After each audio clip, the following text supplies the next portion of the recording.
You were always faithful, even then when I was not. Resulta que nosotros, o sea, como iglesia, no fue una idea que le surgió a Osquitar. ¡Ay, coloquemos una iglesia! No, eso surge del corazón de mi pastor Gustavo Daza. Una vez que visitamos a Osquitar, el Señor nos colocó, bueno, vamos a comenzar. Pero eso fue gradual, eso no fue de la noche a la mañana que el Señor nos dice, comencemos una iglesia con el pastor y a ver con Osquitar, a ver qué pasa. Pero, de todos modos, sometiéndonos a nuestra casa espiritual, que es Rema Setco y Gleco a nivel nacional, sí tenemos unos parámetros para plantar una iglesia. Y eso es bueno que ustedes lo sepan. ¿Por qué? Porque a veces, entonces, cuando estamos en el proceso, de pronto podemos vernos desanimados. O podemos ver que como que sí, pero como que no. Y a momentos como que sí, pero como que no. Pero si entendemos cuál es el proceso espiritual de una iglesia y por qué tiene este proceso, vamos a decir, uy, sí, hay un propósito. Hay un propósito de que yo esté aquí, hay un propósito que de pronto hay veces, hay fines de semana, como estuvimos allá en la balsa, llegó Dorita y Heidicita. O llegaron todos los poderes, llegó la familia, otra familia, llegaron los Rodríguez, y hay veces sí, y hay veces no. Y en todo esto hay veces pensamos de pronto en lo humano, porque me pasó, y sé que todos somos seres humanos. ¿Todos son humanos? ¿Sí? Entonces nos pasa a todos. Y llegamos y como que vemos el proceso y como que viendo el proceso llegamos y pensamos, ¿será que sí? Pero dentro de este proceso hay algo, cómo se incuba o cómo se gesta una iglesia según la dirección que el Espíritu nos ha dado. Y se habla de una iglesia primaria donde inclusive la iglesia tiene que estar cerrada por un año. O sea, imagínense. O sea, donde la iglesia teniendo sus servicios, cuando el grupo de trabajo ya está establecido, la iglesia comienza a funcionar a puerta cerrada durante un año. Tremendo, ¿no? ¿Con qué fin? Con el fin de precisamente de poder hacer un engrane con el grupo de servidores y que cuando ya se abra la iglesia al público, así sea un lugar privado, se abra la iglesia al público, la gente que viene ya vea una organización, no que estamos patinando con una organización. Entonces, en todo este proceso se cumplen distintos tiempos. Entonces el Señor me colocaba, estás comenzando acá, pero estás de nuevo cuando estás a puerta cerrada y estamos organizando. Y quiero honrar a Nancita por este trabajo tan tremendo que ha hecho, porque para ella esto no ha sido fácil. Ella como pastor me ha tenido encima ahí, como pastor y arrendatario me ha tenido al cuello. Y ella ha tenido que cumplir con ciertas cosas, pero yo digo, wow, ¿por qué quiero contar todo esto? Para que sepamos entonces en qué tiempo del proceso estamos. Entonces, hace 8 días pasó por aquí el esposo de Maribel, le contaba a Dorita y a Nancy, y llegó y fuimos a visitarlos la semana pasada, ahí a Cerca Piedra, y llegó y me dijo, no, pastor, es que eso está cambiadísimo. Yo, wow. O sea, la gente se está dando cuenta que algo está pasando acá. Sin un letrero, sin abrir todavía la puerta, todavía no hemos hecho publicidad acá. Imagínense cuando lo hagamos. Todavía no hemos hecho publicidad en ningún lado alrededor, porque primero tenemos que organizarnos como cuerpo de trabajo para poder abrir. Decíamos con la pastora, estábamos pensando esta semana, nos faltan sillas. Entonces ya estamos pensando, vamos a comprar más sillas. Iglesia infantil necesita más mesas y más sillas. Necesitamos esto, necesitamos esto. Entonces estamos en ese tiempo de que como que en la batalla damos un paso atrás, reagrupamos, organizamos y vamos con toda. Pero quería contarles esto para que ustedes sepan que cada uno de los que están acá, familiares Poveda o la familia Rodríguez o la familia orquista de Mickey, de Michael, todos estamos en un proceso de crecimiento y eso va a dar frutos y les aseguro que va a dar frutos, pero Dios quiere también las cosas a buen paso, pero con buena letra. Y se van a dar cuenta porque hoy vamos a hablar también de ese proceso de trabajo y qué parte formas dentro del cuerpo de Cristo ¿O qué parte crees tú que formas dentro del cuerpo de Cristo? Dentro de ese proceso de iglesia, entonces estamos alistando la iglesia para abrirnos al mundo, de Jerusalén al mundo. Cuando los discípulos se reunieron en Pentecostés, después de que vino el Espíritu Santo, llegó un momento donde la iglesia se acomodó. Y el Señor tuvo que venir a incomodarlos con persecución para que se cumpliera la palabra, y se cumpliera la palabra en la parte que dice que era necesario que la iglesia se abriera, explotara, y explotó por causa de la persecución de los judíos y el gobierno romano. Explotó, pero comenzó a expandirse por muchas partes. Dice que por todos los alrededores de Judea, de Jerusalén, en Éfeso, en Galacia, en Corinto, todo eso se comenzó a expandir la iglesia. Pero al principio la iglesia llegó y se quedó quietica. Ay, aquí estamos bien. Y ese no era lo que Dios había dicho. Dijo, vayan por todo lado y hagan discípulos. Entonces, dense en cuenta pues que estábamos muy cómodos, pero el Señor llegó y nos dijo, venga, incomódense un poquito y hay que hacer trabajo. Y aquí llega y se nos abre la visión no con una, sino con 3, 4 veredas alrededor. Entonces, quería comentarles esto para que tú sepas, oiga, estoy en algo grande. Como familia Poveda, como Rodríguez, como cualquier parte de las familias que están con nosotros, estás en algo muy grande. Bienvenido a esto que es muy grande. Y ahora sí comenzamos, pero el Espíritu Santo me colocaba a que contara esto. Quiero que busques en tu palabra, en tu Biblia, Lucas capítulo 15. Vamos a leer todo el capítulo. Es muy interesante porque hoy, cuando terminemos la enseñanza, tú vas a poder decir, ¿quién soy yo? O sea, ¿qué parte del cuerpo soy yo dentro del cuerpo de Cristo? ¿Será que no entendía qué parte del cuerpo soy yo? Y voy a leerlo según la versión TLA. Ya lo encontraron, Lucas capítulo 15 desde el versículo número 1. ¿Lo tienen? Lucas capítulo 15 del versículo 1 en adelante. Comienzo a leerlo, dice.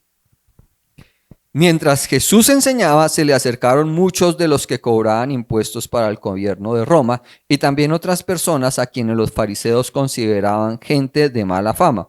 Al ver esto, los fariseos y los maestros de la ley comenzaron a criticar a Jesús y decían, este hombre es amigo de los pecadores y hasta con ellos comen. Al oír esto, Jesús les puso este ejemplo. Si alguno de ustedes tiene 100 ovejas y se da cuenta de que ha perdido una, ¿acaso no deja las otras 99 en el campo y se va a buscar la oveja perdida? Y cuando la encuentra, la pone en sus hombros y vuelve muy contento con ella. Después llama a sus amigos y vecinos y les dice, vengan a mi casa y alégrense conmigo, ya encontré la oveja que había perdido. De la misma manera, hay más alegría allá en el cielo por una de estas personas que se vuelve a Dios que por 99 personas que no necesitan volverse a Él. Versículo 8. Jesús puso otro ejemplo. ¿Qué hará una mujer que con mucho cuidado ha guardado 10 monedas y de pronto se da cuenta que ha perdido una de ellas? De inmediato prenderá las luces y se pondrá a barrer la casa y buscará en todos los rincones hasta encontrarla. Y cuando la encuentre, invitará a sus amigas y vecinas y les dirá, vengan a mi casa y alégrense conmigo, yo ya encontré la moneda que había perdido. De la misma manera, los ángeles de Dios hacen fiesta cuando alguien se vuelve a Dios. Sigue y comienza en el versículo 11 con la parábola del hijo pródigo. ¿La han escuchado alguna vez en su vida, la parábola del hijo pródigo? Es muy conocida, pero la vamos a leer. Un hombre tenía 2 hijos. Un día el hijo más joven le dijo a su padre, papá, dame la parte de tu propiedad que me toca como herencia. Entonces el padre repartió la herencia entre sus 2 hijos. A los pocos días el hijo menor, viendo lo que su padre le había dado, se fue lejos a otro país. Allá se dedicó a darse gusto haciendo lo malo, gastando todo el dinero. Ya se había quedado sin nada cuando comenzó a faltar la comida en aquel país y el joven empezó a pasar hambre. Entonces buscó trabajo y el hombre que lo empleó lo mandó a cuidar cerdos en su finca. Al joven le daban ganas de comer, aunque fuera la comida con que alimentaban los cerdos, pero nadie se la daba. Por fin comprendió lo tonto que había sido y pensó, En la finca de mi padre los trabajadores tienen toda la comida que desean y yo aquí me estoy muriendo de hambre. Volveré a mi casa y apenas llegue le diré a mi padre que me he portado muy mal con Dios y con él. Le diré que no merezco ser hijo suyo, pero que me dé empleo y que me trate como cualquiera de sus trabajadores. Entonces regresó a la casa de su padre. Cuando todavía estaba lejos, su padre corrió hacia él lleno de amor y lo recibió con brazos y besos. El joven empezó a decirle: papá, me he portado muy mal contra Dios y contra ti, ya no merezco ser hijo tuyo. Pero antes de que el muchacho terminara de hablar, el padre lo llamó a los sirvientes y les dijo: pronto, traigan la mejor ropa y vístanlo. Pónganle un anillo y también sandalias. Maten el ternero más gordo y hagamos una gran fiesta, porque mi hijo ha regresado. Es como si hubiera muerto y ha vuelto a vivir. Se ha perdido y lo hemos encontrado. Y comienza la fiesta.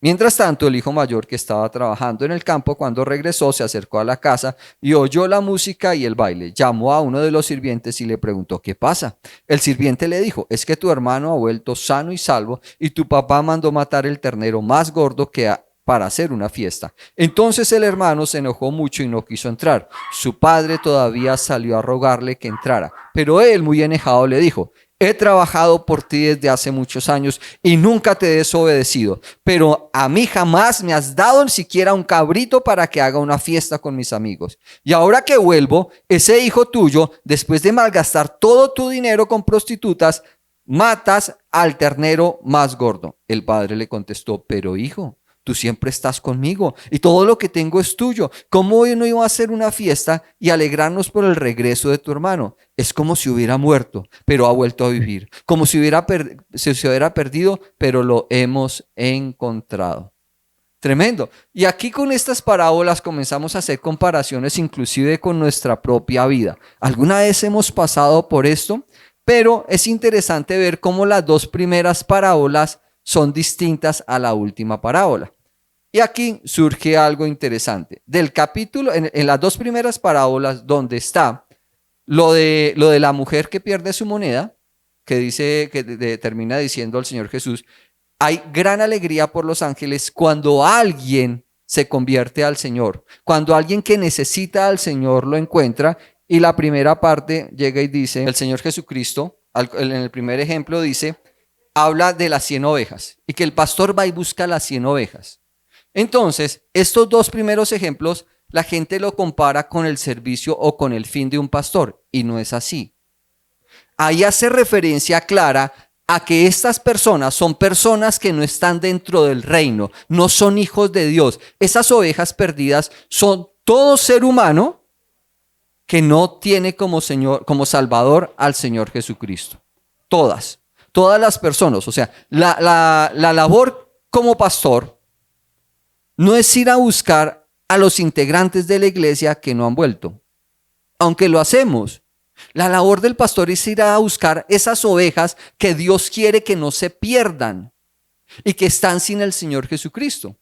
Entonces muchas personas dirán: ay, pero ¿cómo así el pastor no tiene que ir a buscarme cuando yo no voy a congregarme? No. ¿Cuál es mi labor como pastor? Eso lo había explicado la otra vez, voy a pasar a la siguiente. Pero entonces des en cuenta que termina diciendo, de la misma manera hay alegría allá en el cielo por una de estas personas que se vuelva a Dios, que por 99 personas buenas que necesitan volverse. El Señor Jesucristo estaba hablando de esto porque escuchó a los fariseos y a los maestros de la ley criticándolo de que, uy, ese pastor Carlos se junta con las prostitutas y con los ladrones, en vez de estar en la iglesia pastoreando. Sí, pero ¿quiénes son los perdidos? Por Dios, ¿a quién nos ha mandado ir a recoger? Pues a los perdidos. Y te tengo noticias: los perdidos no los vas a encontrar en la iglesia. Los perdidos no están aquí en la iglesia. Los perdidos están fuera de la iglesia. A esos son los que tenemos que ir a buscar. Y mira cómo comienza entonces la parábola del hijo pródigo. Mira cómo comienza. La parábola del hijo pródigo comienza diciendo: un hombre tenía 2 hijos. Aquí el Señor Jesucristo se está refiriendo a hijos, a personas que pertenecen al reino. A eso se está refiriendo el Señor Jesucristo. Entonces, del versículo 11 hasta el final, el Señor hace referencia al reino. Te hago una pregunta. ¿Tú eres una oveja, haciendo la comparación, una oveja o una moneda perdida? ¿O eres parte del reino? ¿Eres hijo? Piensa. No me contestes, piensa. Bueno, yo sí estoy aquí sentado hoy, pero hoy esto es para, ¿yo soy hijo? ¿O soy la oveja? ¿O soy la moneda perdida? Bueno, ya están diciendo yo soy hijo. Podríamos decir que el Señor Jesús en el capítulo 15 está hablando a dos dispensaciones, a los fariseos, a los maestros de la ley, y está hablando a la iglesia, a nosotros, parte del Nuevo Testamento, porque los hijos son los que hacen parte de la iglesia. Pero esto se va a poner mejor. Los hijos están dentro de la iglesia. Los hijos nacen en la iglesia. Esos son los hijos, los hijos del reino, son las personas que están en la iglesia. Pero hay hijos que se van de la iglesia. Y a eso es lo que vamos a comenzar a ver. Cuando estamos en el mundo estamos aletargados y nos volvemos inconscientes. Esas son las ovejas que están fuera de la iglesia o son las monedas que se pierden. Y no se dan cuenta que inclusive siendo cristianos hay muchas cosas que tú quieres, pero que las compras y luego no te llenan y quieres otra cosa. Lo mismo pasa en el mundo y todavía aún más. Las personas en el mundo, su conocimiento, su entendimiento se encallece, se acostumbran al pecado y para ellos el pecado es normal. Mira lo que dice 2 Corintios 3, 14, 17, no lo busques, yo te lo leo, dice: sin embargo, la mente de ellos se embotó, de modo que hasta el día de hoy, puesto el mismo velo a leer el antiguo pacto, pronuncié mal. Sin embargo, la mente de ellos se embotó, de modo que hasta el día de hoy tienen puesto el mismo velo a leer el antiguo pacto. El velo no les es quitado, solo el velo no les ha sido quitado, porque solo se quita en Cristo. Hasta el día de hoy, siempre que leen Moisés, un velo les cubre el corazón, pero cada vez que alguien se vuelve al Señor, el velo es quitado. Ahora bien, el Señor es el Espíritu y donde está el Espíritu del Señor hay libertad. ¿Qué nos está diciendo 2 Corintios? Toda persona sin Cristo Jesús tiene un velo quitado sobre sus ojos. Y se los compruebo de la siguiente manera. Cuando manejaba en el taxi, recogí en la alcaldía, eran como 2 concejales. Y comenzaron a hablar en el taxi de sus negocios turbios. Uno como que tenía medio conciencia y otro decía, no, yo estoy ahí pero para sacar plata. Y yo me decía, miércoles. O sea, ¿cómo se atreven a hablar así en un taxi de servicio público? ¿Qué tal que donde yo bailo sapé? Pero llegaban y decían, no, yo estoy ahí es para sacar plata. Y esto Dios me puso aquí para hacer plata. O sea, él ya estaba torcido. Y él pensaba que por estar en un puesto del gobierno, entonces... chueco desde el principio, así me voy a morir y para eso es, porque yo no soy bobo. Y el otro le decía, no, pero no, hermano, pero no, así como que no es. No, yo no soy bobo. Pero no, lo vemos también con las personas, no hablo de solo de esos concejales o de esas personas de la alcaldía, sino todo ser humano siempre quiere algo más. Y es más importante tener. Y entonces si tú compras el iPhone 10, ya quieres el 12. No importa endeudarme a cuántas cuotas, pero yo tengo que tener el 12. Y cuando tienen el 12, ya quiero el 13. Y entonces si compro un carro tal, entonces después quiero otro mejor. Inclusive eso nos pasa siendo inclusive cristianos. Queremos algo y algo más y algo mejor y algo mejor y está bien, pero cuando eso mejor ocupa, inclusive te quita tiempo de relación con Dios, no está tan bien. Y date cuenta que entonces comprobamos lo que dice la palabra aquí. Esas personas del mundo sus ojos espirituales están cegados y no entienden. No los estoy excusando, pero date cuenta que por eso actúan como actúan. Las personas sin Dios tienden a permitir que se les adormezca los sentimientos. Entonces es normal hacer un tumbado. Es normal hacerle la zancadilla al peso. La gente que está sin Dios. Y es normal. No, si me dan más de vueltas, pues me quedo con eso. ¿A quién le manda a ser tan bobo? Pero des en cuenta que eso pasa por las personas sin Dios. Pero entonces, ¿qué espera Dios de las ovejas perdidas y las monedas perdidas? O sea, de las personas que están en el mundo sin Jesús, Dios, ¿qué espera de ellos? Escucho. ¿Qué espera Dios de las personas que están sin Jesús en el mundo? Que se vuelvan a Él. Que se arrepientan, eso es lo que espera Dios, que se arrepientan. Y en ese proceso de arrepentimiento hay algo que funciona o que podemos llegar a concluir en 2 pasos. Toda oveja perdida o toda moneda perdida en el mundo, que sabemos que son las personas que están sin el Señor Jesucristo, necesitan 2 pasos para llegar a la iglesia, para llegar al Señor Jesucristo. El primero es arrepentimiento. ¿Qué es el arrepentimiento? El arrepentimiento es que yo estoy haciendo algo mal, me doy cuenta que me estoy haciendo algo mal, lo siento, oiga, no, qué embarrada, pero corrijo mi acción. Dejo de hacer lo que estoy haciendo, dejo de hacer lo malo que estoy haciendo. Es darse cuenta del error. El Espíritu Santo es el que trae la convicción. Cuando estamos pequeños, ¿te das cuenta que siempre le teníamos miedo a Dios? Si usted no hace eso, no, eso Dios lo va a castigar. O las mamitas de antes decían, no, es que eso ni Dios lo perdona. No, Dios sí perdona todo eso. Pero muchas veces el ser humano tiene un falso arrepentimiento por lo que aprendió de niño o por el temor que tiene a Dios o por la pereza que le daba a Dios. El ser humano siempre quiere alejarse de Dios, pero el Padre siempre va a estar esperando. El hijo pródigo tuvo que reaccionar.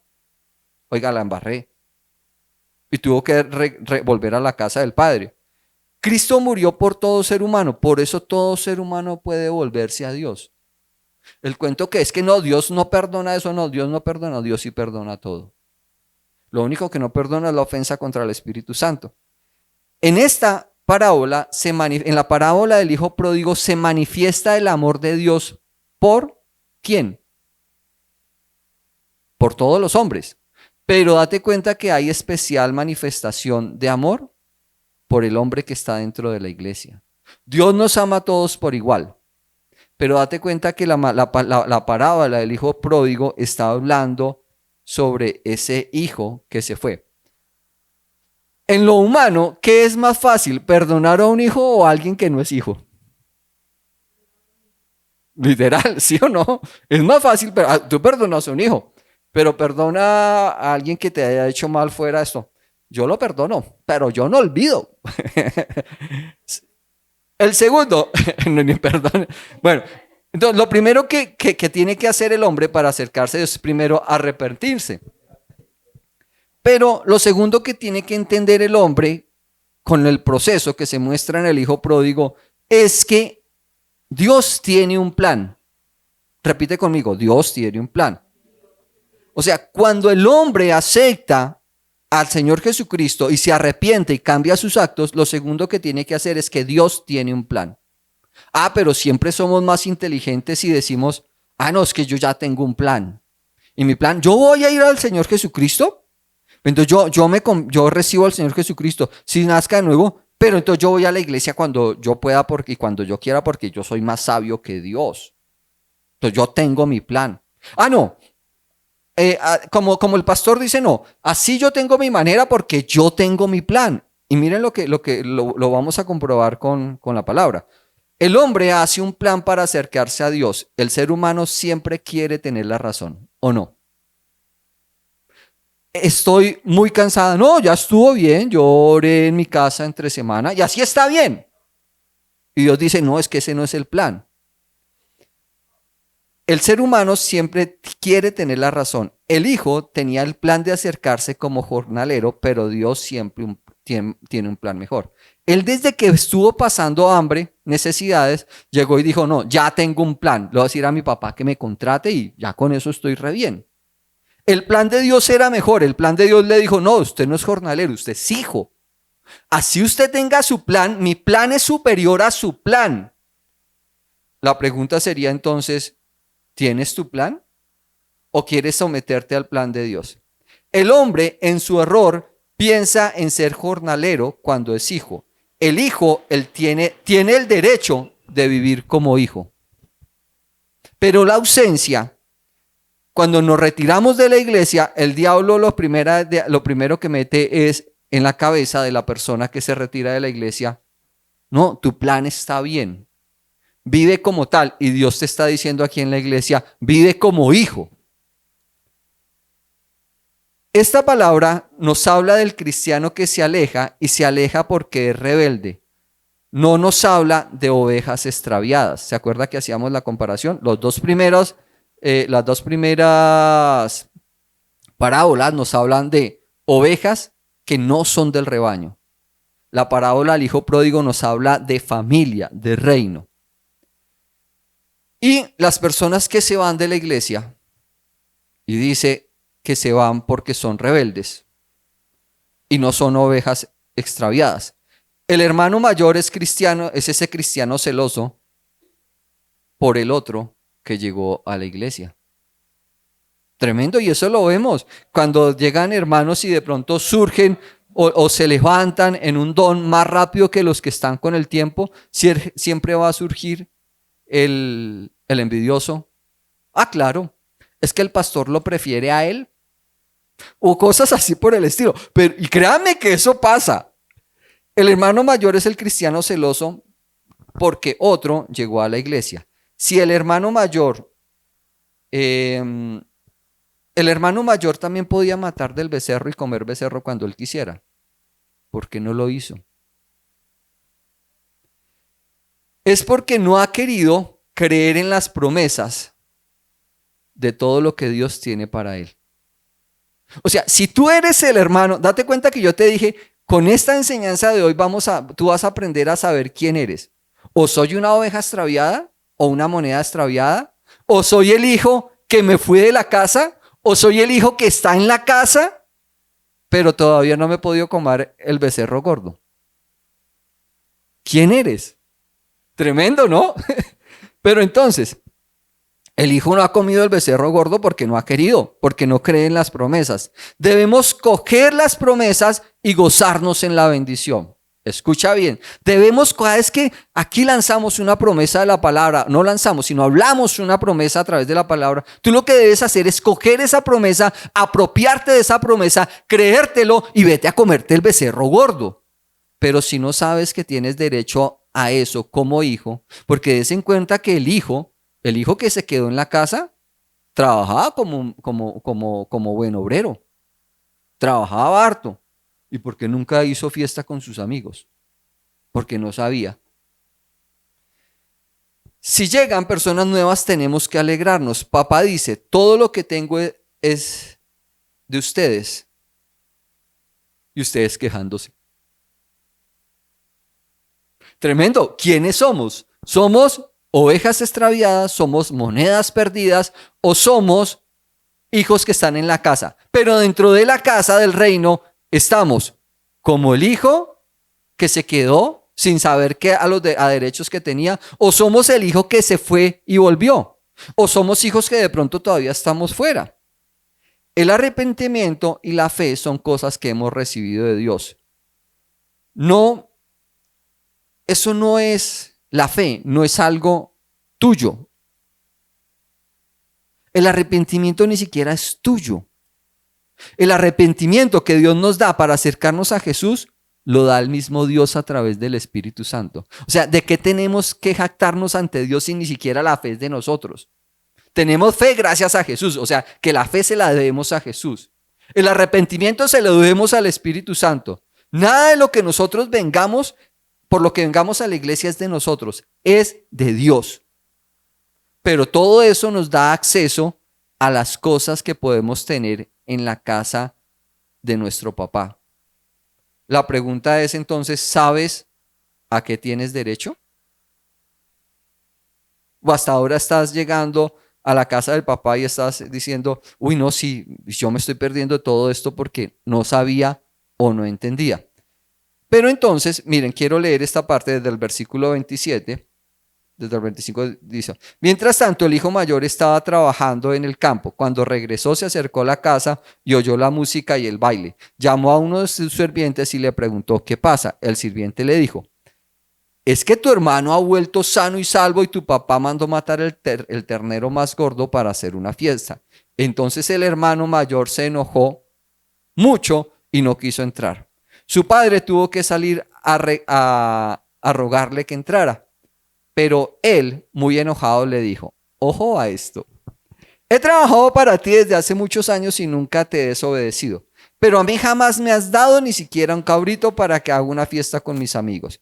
Y ahora que vuelve ese hijo tuyo, después de malgastar todo el dinero con prostitutas, ¿quién le contó que se gastó el dinero con prostitutas? ¿Cómo se dio cuenta que se gastó el dinero con prostitutas? Ah, o sea que no era tan juiciosito. Sí, porque es que en ninguna de las partes arriba dice que él se gastó el dinero con prostitutas. El único que menciona que él se ganó el dinero con prostitutas fue él. O sea que el hermanito que también estaba sentado en la casa y que se puso de mal genio cuando otro llegó o promocionaron a otro, no andaba tan buenos pasos.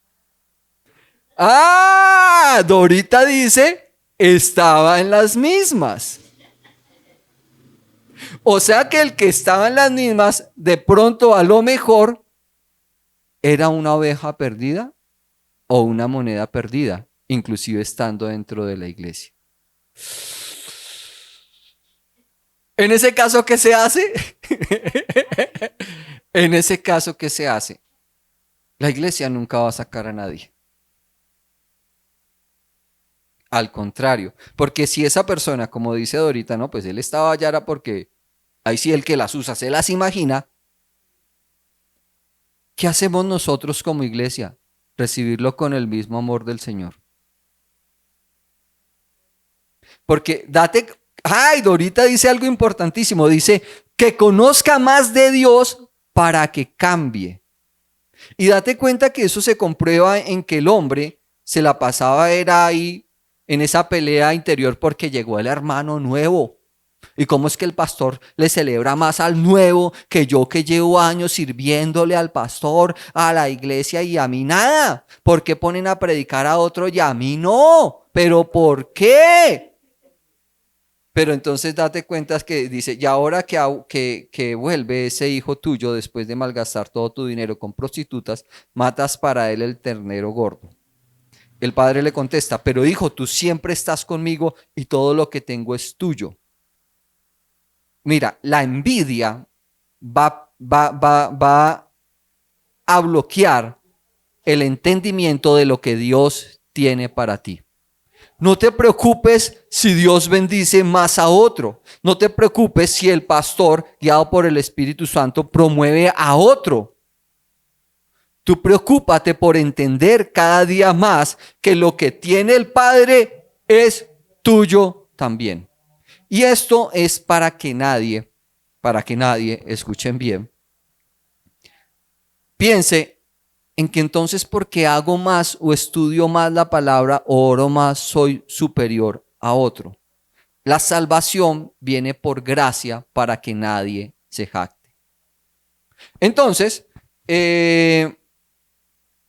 siendo la gracia, ¿se acuerdan que hemos venido hablando de la gracia? Que es la gracia, la manifestación del amor de Dios por nosotros, sus hijos, por cada uno de nosotros. Vemos que dentro de la iglesia hay tres tipos de personas que no reciben beneficio de esa gracia. Date cuenta, el pastor nos enseñó que la gracia es la manifestación del amor de Dios. Y ahorita a través del enfoque que le estamos dando a esta enseñanza del hijo pródigo hoy es que dentro de la iglesia funciona el reino de Dios. Te puedes ir de la iglesia, pero la gracia no te cubre fuera de la iglesia. La gracia funciona dentro de la iglesia y te lo voy a explicar por qué. Con versículos bíblicos, escucha. Pero entonces, la gracia, hay tres tipos de personas dentro de la iglesia. Unos que la gracia, vuelvo y repito esto, la gracia no funciona dentro o sobre las personas por desconocimiento, por rebeldía o porque se alejan de la iglesia. Vuelvo y lo explico. Dios a través de Jesucristo nos da su gracia. Su gracia es la manifestación de Dios, de su amor por nosotros. ¿Listo? O sea, es como, por ejemplo, Nancy. Christopher es beneficiario de la gracia que Dios tiene, del amor que Nancy tiene hacia Christopher. Haga lo que haga, él tiene el favor, pero él puede disfrutar del favor de Nancy mientras que está dentro de su casa. Ya cuando Christopher se va de la casa, hermano, a pagar arriendo. Sí, y a pagar su comida. ¿O no? Así nos toca a todos. ¿O no, Dorita?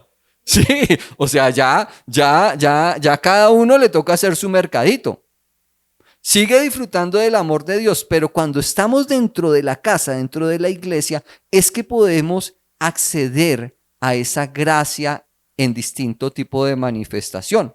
Pero hay personas dentro de la iglesia que no aceptan o no saben cómo aceptar esa gracia o ser beneficiarios de esa gracia por desconocimiento, por rebeldía o porque se van de la iglesia.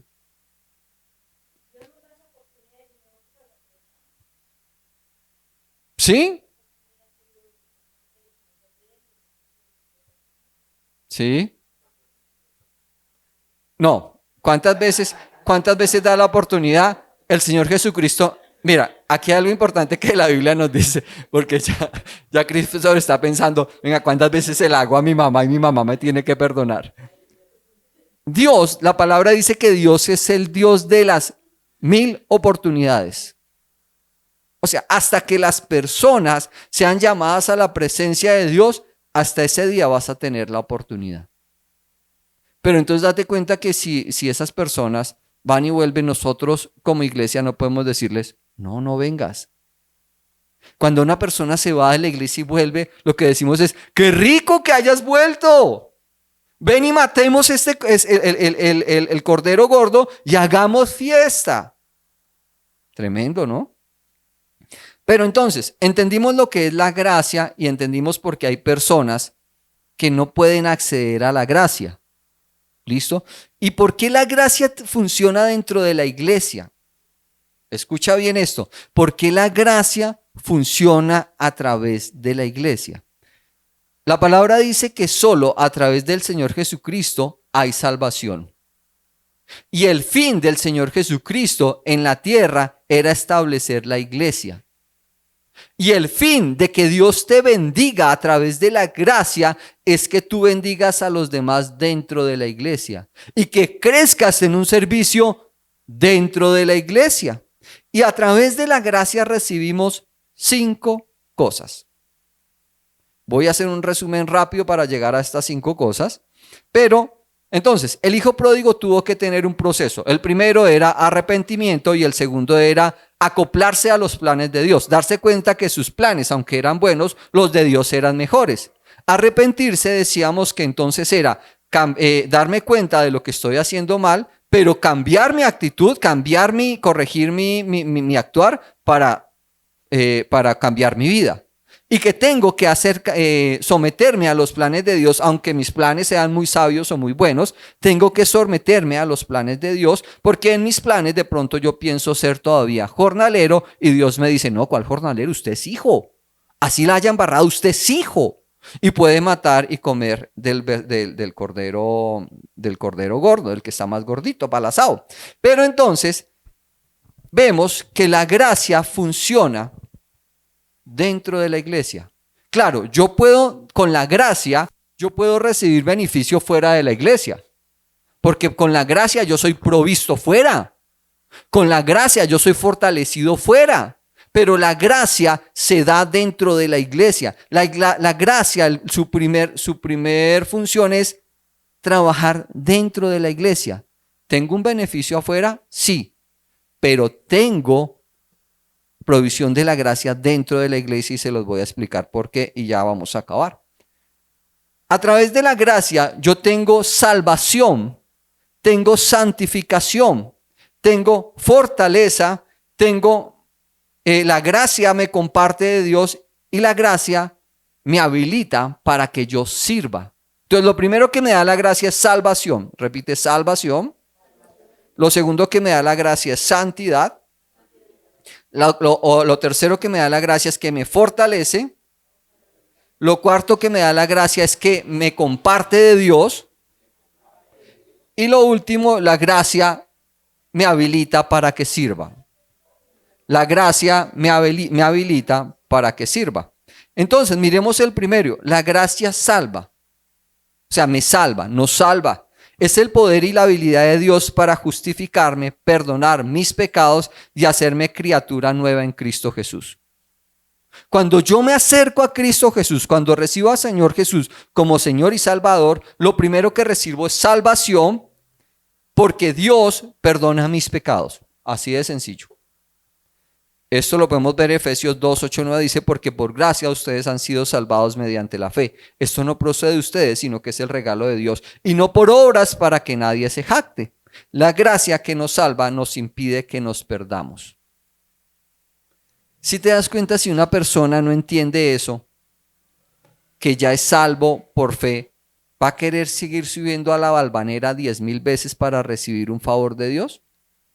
¿O para recibir salvación? Cuando la persona entiende, ¿dónde entiende eso? En la iglesia. ¿Dónde entiende la persona que es salva? En la iglesia. Cuando las personas entienden que son salvas, porque el Señor así lo quiso, sin hacer nada, la religiosidad se muere. Segundo, lo que recibo es la gracia que santifica, es el poder y la habilidad de Dios para purificarnos y permitirnos vivir una vida santa en este mundo. ¿Te das cuenta que aquí sucede lo que dijo Dorita? Este hijo, el hijo que se quedó en la casa trabajando, aunque de pronto, entre comillas, llevaba una vida santa, no era una vida tan santa. ¿Quién le contó que andaba a su hermano con prostitutas? Porque dice que se fue lejos. ¿Cómo supo que su hermano allá lejos andaba con prostitutas? Pues dice que el padre tenía más jornaleros, ¿no? Pero aquí tenemos en cuenta sobre todo son la posición de los dos hijos. Lo más seguro pues es que la parábola, pues es una parábola, ten en cuenta que es un símil o una comparación, algo que el Señor Jesucristo usa para que podamos entender más fácil algo. Lo más seguro es que al nivel de la parábola pues el papá tenga más jornaleros y lo muestra, que le mandó a los jornaleros, a los otros empleados a que mataran el becerro gordo. Oiga, interesante esto, ni siquiera el papá mató, sino mandó a matar el becerro para el hijo. Tremendo, tremendo lo que tiene el papá para nosotros. Pero entonces, date cuenta que en esa gracia que recibimos de parte de Dios a través del Señor Jesucristo, recibimos santificación, que es la habilidad para que no sigas pecando. Cuando recibimos al Señor Jesucristo, te tengo noticias, ya no tienes que pecar. Antes tenías que pecar, porque tu naturaleza humana te llevaba a pecar, pero la palabra nos muestra que a través de esa santificación que recibimos por el Señor Jesucristo, el pecado pierde valor en ti, pierde poder en ti, ya no tienes que pecar. Tito 2, 11, 12, no lo busquen, yo lo leo. En verdad Dios ha manifestado a toda la humanidad su gracia, la cual trae salvación, y nos enseña a rechazar la impiedad y las pasiones mundanas. Así podremos vivir en este mundo con dominio propio, justicia y devoción. Miren, si no tenemos la gracia de Dios en nosotros, no vamos a poder vivir con esto, con dominio propio, en justicia y en devoción. No se puede, porque pasa a ser una carga. Tengo que ir a la iglesia, tengo que hacer esto. No, ven, ya eres santo en Cristo Jesús por su gracia, ya no tienes que pecar. Tercero, otro tipo de gracia que recibimos cuando recibimos al Señor Jesucristo, recibimos la gracia que fortalece. Es el poder y la habilidad de Dios para vigorizarnos e inspirarnos para vivir victoriosamente, para reinar sobre los desafíos y circunstancias de la vida. Romanos 5:17 lo voy a leer despacio porque quiero que lo escuchen bien. Pues si por la transgresión de uno solo reinó la muerte, mucho más reinará en vida por uno solo, Jesucristo, los que reciben la abundancia de la gracia y el don de la justicia. Vuelvo a repetirlo. Pues si por la transgresión de uno solo reinó la muerte, habla de Adán, mucho más reinará la vida por uno solo, Jesucristo, los que reciben la abundancia de la gracia y el don de la justicia. ¿Qué nos está diciendo? Que a través de lo que el Señor Jesucristo hizo, nosotros recibimos, dice, la abundante gracia y recibimos el don de la justicia. Ese don de la justicia es la habilidad de pararnos ante Dios libres de toda culpa. La gracia que fortalece impide que seamos vencidos, ya que es la impartición del poder de Dios. La gracia que fortalece es el amor que faculta. Es decir, recapitulemos. La gracia te trae salvación, porque el Señor Jesucristo murió por tus pecados. La gracia que Dios nos da también te vuelve santo y ya no tienes que pecar porque el pecado ya no tiene efecto en ti. La gracia que fortalece es la cual Dios te habilita para que tú en toda situación salgas victorioso. No solo en lo espiritual, también en lo material, en los retos de trabajo, en los retos de familia. La gracia que comparte el cuarto es el poder y la habilidad de Dios para satisfacer nuestras necesidades y que se alegra en dar a los demás. A mí esa me gusta. ¿A ustedes no les gusta recibir? A mí sí. Vuelvo y la leo. La gracia que comparte es el poder y la habilidad de Dios de satisfacer nuestras necesidades y que se alegra en dar a los demás. Segunda de Corintios del 9, capítulo 9, versículo 8 dice, y Dios puede hacer que toda gracia abunde en ustedes, de manera que siempre, en toda circunstancia, tengan todo lo que necesitan y todo buena obra abunde en ustedes. Vuelvo a leerlo. Dios puede hacer que toda gracia abunde en ustedes, de manera que siempre, en toda circunstancia, ¿cuándo? Algunas veces, siempre en todas circunstancias tengan todo lo necesario y toda buena obra abunde en ustedes. Esta gracia que comparte nos impide que suframos carencia. Oiga, la gracia que comparte, esa gracia de Dios que tenemos a través de Jesucristo, nos impide que tengamos carencia y también impide que seamos egoístas. ¿Dónde se aplica eso? Pues en la iglesia.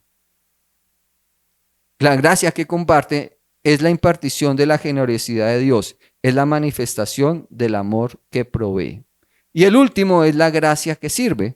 Dice, es el poder y la habilidad de Dios para servirle a Él y a los demás con sus dones y actitudes debidamente impartidos.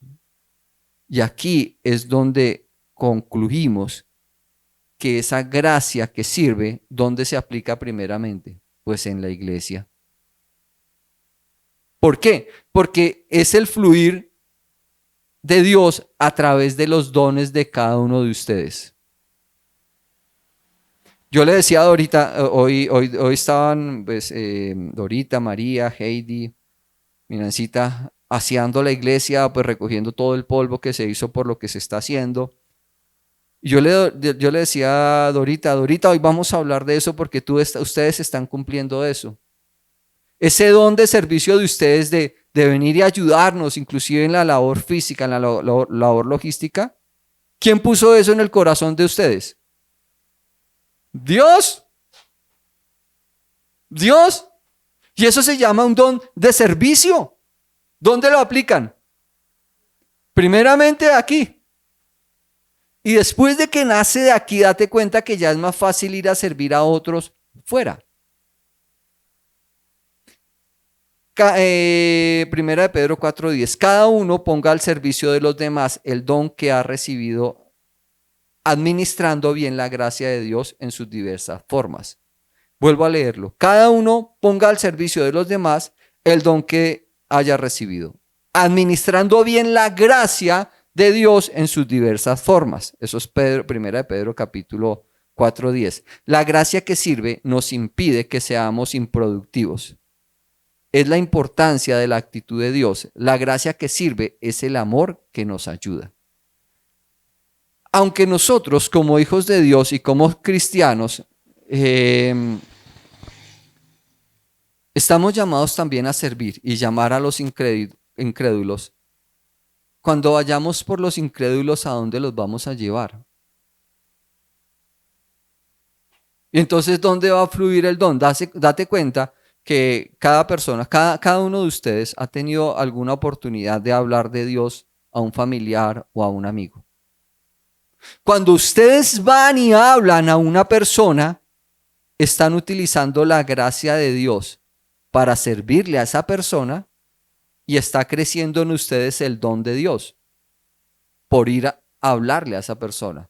Y todo eso, aunque vemos que estamos trayendo beneficio para esa persona, ¿a quién le están sirviendo? Pues a Dios. Y el fin de ir a buscar esas personas es ¿qué? Que vengan ¿a dónde? A la iglesia. ¿Por qué Dios piensa en la iglesia? Porque la palabra en Efesios nos dice que la iglesia, que nosotros somos el cuerpo de Cristo y que para nosotros Él es como la cabeza, que a través de nosotros, escuche, que a través de nosotros la iglesia fluye la gloria de Dios, fluye la gracia de Dios, porque nosotros, la iglesia, somos la plenitud de Dios aquí en la tierra. Tremendo. Saben que ustedes, Cristo, todos ustedes, Simón, Tomás, son parte de la plenitud de Dios aquí en la tierra? Y ustedes que son la plenitud de Dios aquí en la tierra, Dios va a mezquinarles algo. Dios les va a decir, no, Catherine, no mates el ternero gordo. No, porque ese estás pa' Breiner. No, Dios está diciendo es, Catherine, mata tu becerro. Breiner, mata tu becerro. Pero, ¿sabe que tienen derecho al becerro gordo? ¿Te das cuenta? Entonces, piensa hoy, quiero que pienses en esto. Eres una oveja que está fuera de la iglesia y eres esa oveja perdida que el Señor espera que se convierta al Señor. Eres esa moneda que la dueña de casa que está buscando y que se pone feliz cuando la encuentra. O eres el hijo pródigo que se va, que estando dentro de la iglesia se va y pierde todo lo que tiene y anda mal, pero vuelve y se reconcilia con el Padre. O eres el hijo que siempre ha trabajado en la iglesia, pero que es el hijo envidioso porque llega otro hermano a la iglesia. O eres el hijo que está creciendo donde Dios te ha plantado. Tremendo, ¿no? Tremendo. Y recuerda que a través de Cristo tienes la gracia que te salva, la gracia que te santifica, la gracia que te fortalece, la gracia que te comparte de las cosas de Dios para tu vida y sobre todo a través de Cristo tienes la gracia para servirle a otros y a servir dentro de la iglesia. ¿Se dan cuenta que entonces la gracia no funciona no funciona fuera de la iglesia? Porque cuando tú entiendes de la gracia, lo que te lleva a la gracia, lo veíamos hace 8 días, lo que te llevas a servir.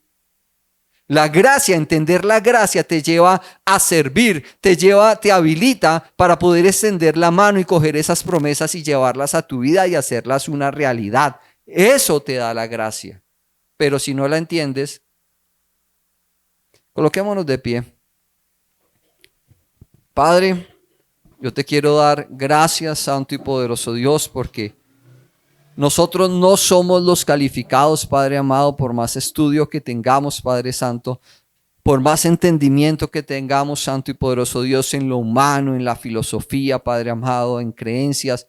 Padre, tú solo nos habilitas con tu gracia a través de Jesucristo.